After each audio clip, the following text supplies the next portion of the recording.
itu nyamuk semakin banyak ya, tapi sekarang kan ada nyamuk kelas elit ya, demam berdarah itu kan kelas elit, kan dia bukan di tempat kotor, tetapi justru di tempat yang bersih. Saya pernah divonis oleh dokter di Karolus itu, yang mengatakan, Romo ini kalau 15 menit tidak dibawa ke Karolus mati. Karena saya ternyata kena DP pada waktu itu. Sampai diinfus habis 27 botol.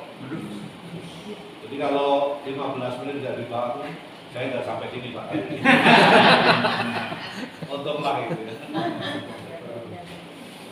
Oke, tulah yang keempat. Masih ada waktunya kan? Tulah yang keempat. Berfirmanlah Tuhan kepada Musa, bangunlah pagi-pagi dan berdirilah menantikan Firaun. Pada waktu biasanya ia keluar ke sungai. Dan katakanlah kepadanya, beginilah firman Tuhan, biarkanlah umatku pergi, supaya mereka beribadah kepadaku.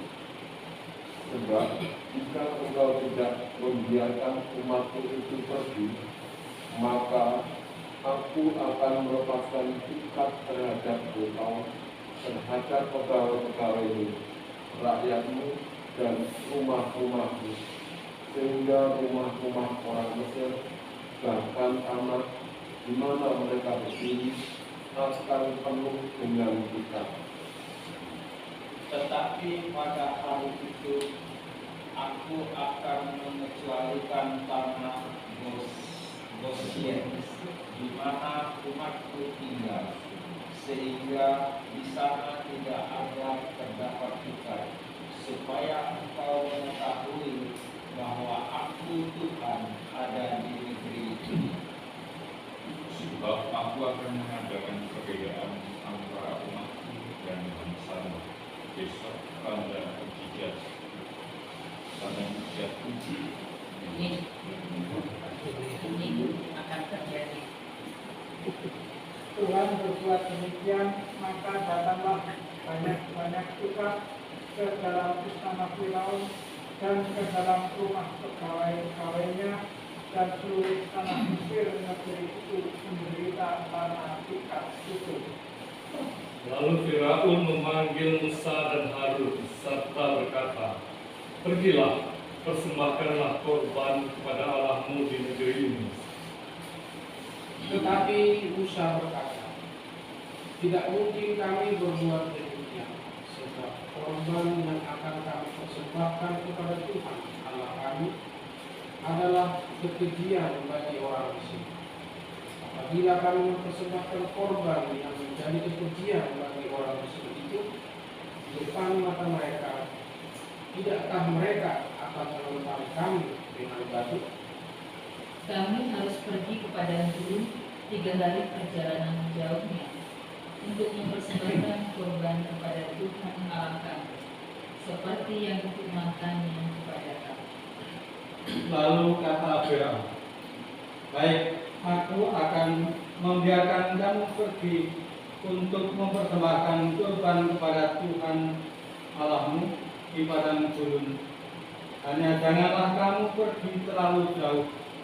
Berdoalah untuk aku. Lalu kata Musa, sekarang aku keluar meninggalkan Tuhanku dan akan berdoa kepada Tuhan. Maka jika aku akan dijamin besok dari pegawai-pegawainya dan rakyatnya. Hanya janganlah Firaun berlaku curang lagi dengan tidak membiarkan bangsa ini pergi untuk mempersembahkan kurban kepada Tuhan. Sesudah itu keluarlah Musa meninggalkan Firaun, lalu berdoa kepada Tuhan. Dan Tuhan membuat seperti yang dikatakan Musa. Ikat itu dijauhkannya dari Firaun, dari pegawai-pegawainya dan rakyatnya. Seekor pun tidak ada yang keluar. Tetapi sekali ini Firaun tetap berkeras hati ia tidak membiarkan bangsa itu pergi. Oke. Ya, Bapak Ibu.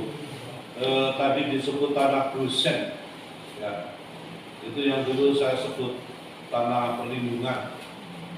Jadi kalau orang Israel ke situ yang berbuat sesuatu lari ke situ, itu orang lain tidak boleh menjamahnya. Itu tempat perlindungan Goshen. Jika ketika ada wabah itu, tulah itu, Goshen itu tidak kena. Itu mungkin mau ditunjukkan keistimewaannya. Lalu apa sih sebenarnya lalat itu ya? Lalat kira-kira apa itu namanya lalat? Nah ini lalatnya kira-kira itu namanya Homoxis calcistran. Nah memang secara logis itu kalau bangkai-bangkai itu mengundang lalat, terutama itu lalat hijau, bukan BSF. Karena sekarang ada lalat yang namanya lalat BSF. Kalau BSF orang kadang-kadang keliru itu. Kalau BSF itu adalah lalat baik yang biasanya untuk buat maggot itu di alam. Jadi kalau BSF itu tidak datang pada bangkai karena dia tidak senang dengan bangkai. Kadang-kadang orang keliru itu. Jadi kalau nanti akan berbeda antara belatung dengan maggot, nah itu berbeda. Karena kalau belatung itu umumnya itu lalat hijau, kalau maggot itu BSF. Lalatnya itu justru kecil, ramping, gitu ya. Tapi kalau misalnya orang buat mall atau buat ekoenzim, ketika kita membuka ekoenzim di ruang terbuka, itu biasanya BSF-nya itu terbang. Karena dia tahu itu baunya kan berbeda. Tapi kalau bangkai dia tidak datang.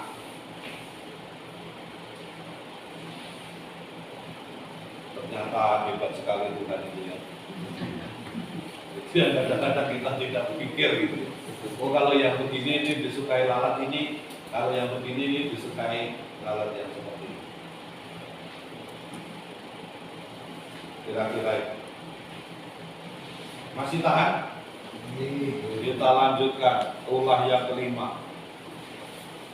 Berfirmanlah Tuhan kepada Musa, pergilah menghadap Fir'aun dan berbicaralah kepadanya.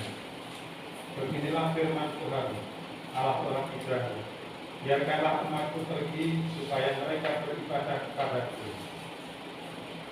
Sebab jika engkau menolak membiarkan mereka pergi dan masih menahan mereka, maka ternakmu yang akan di padang, maka ternakmu yang ada di padang kuda, keledai, kuda,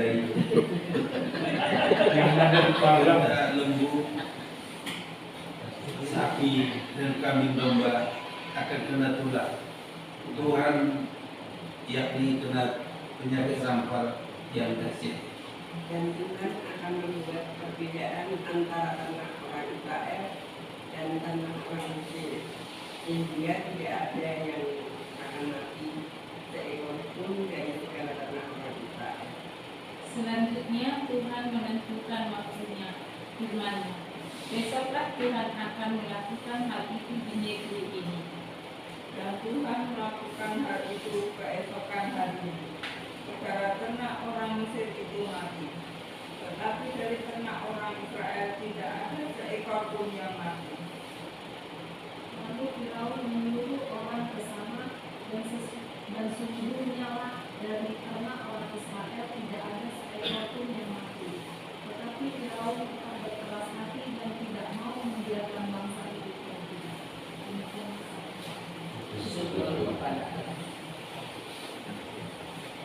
Nah, berkaitan dengan ternak tadi kan dikatakan di padang. Jadi dibedakan saya kira itu ternak di padang dengan ternak yang di kandang.